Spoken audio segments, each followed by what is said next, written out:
Tucker Carlson has had a lot of bad guests, but I think he may have finally outdone himself by bringing on Charles Murray to talk to him on his Tucker Carlson Today show. So who is Charles Murray? Well, Charles Murray is the guy who wrote The Bell Curve.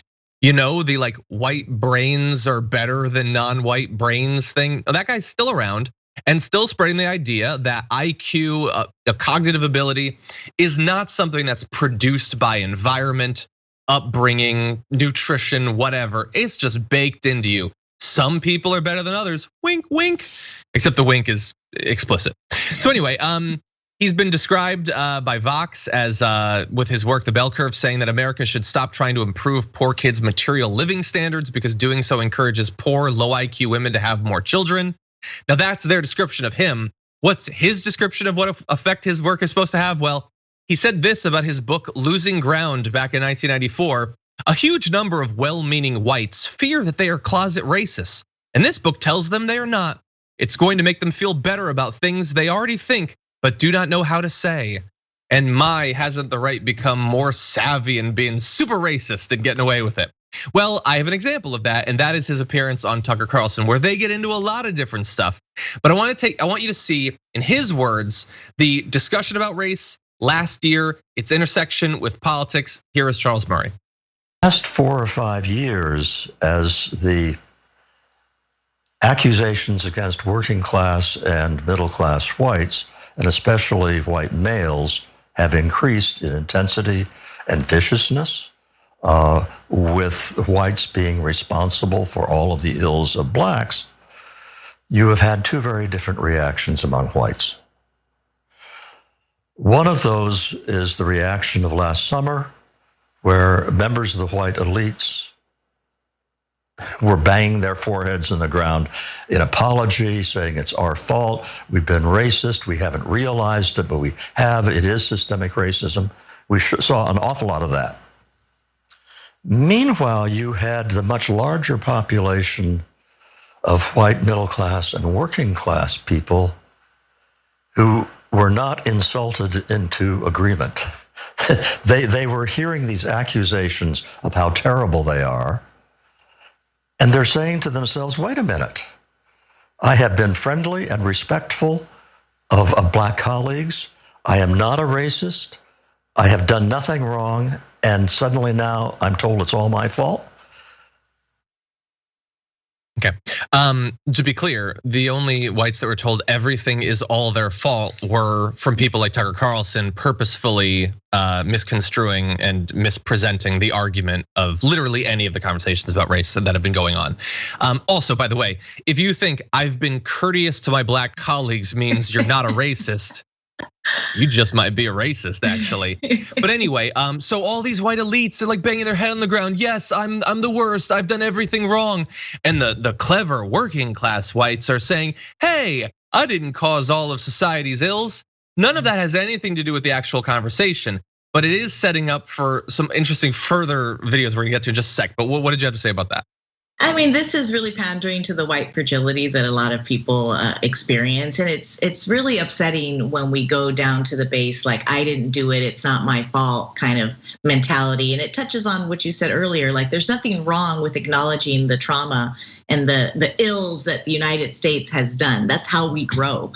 And racism and systemic racism doesn't fall just on white Americans, it falls on all of us. I've said this before, you don't have to be white to be a white supremacist. And that is how we are all raised in this country and even globally at this point about what the norms are, who's smart, who's successful, who's beautiful. This is sort of socialized into us and indoctrinated, if you will, into us. And so the mere fact that Tucker Carlson and so many, even members of my own family who are not white, they're just a little bit white and they just hold on to that so tight. They really kind of feel like, well, it's not my fault. And then they start listing, statistics about there's more black people in prison and there's more criminality between certain, ethnic groups. And so this is what people want to hear. Those people want to hear this guy. And It is horrendous and disgusting that we're even giving this guy time right now because he is a total kook. Well, yeah. I mean, I want to respond to it because he's on Tucker Carlson's literal daytime show. Tucker Carlson, and this is becoming mainstream, John. We have to now. Yeah, that's what I'm saying. It's scary. It's not just his nighttime show. He's now throughout all day. He had on the bell curve guy, and it's like, oh, Tucker Carlson's being Tucker. But anyway, it gets even worse, and so we're only gonna get to some of this. We're gonna have to leave some for tomorrow. But here is Charles Murray's prediction about where this is going, and you're gonna get a bit of Tucker Carlson too. The situation is this: you have 13% of the population, and that's the proportion of blacks in the U.S. population, who are accusing 60% of the population, which is the proportion of non-Latino whites, of being bad, evil people. That's kind of a self-defeating strategy. And what I'm scared of is that whites are going to start adopting identity politics themselves. They're going to say, well, okay, if it works for blacks, if it works for Latinos, hey, we're an identity too. And they will start to have political views and advocate policies that are based on their identity as whites.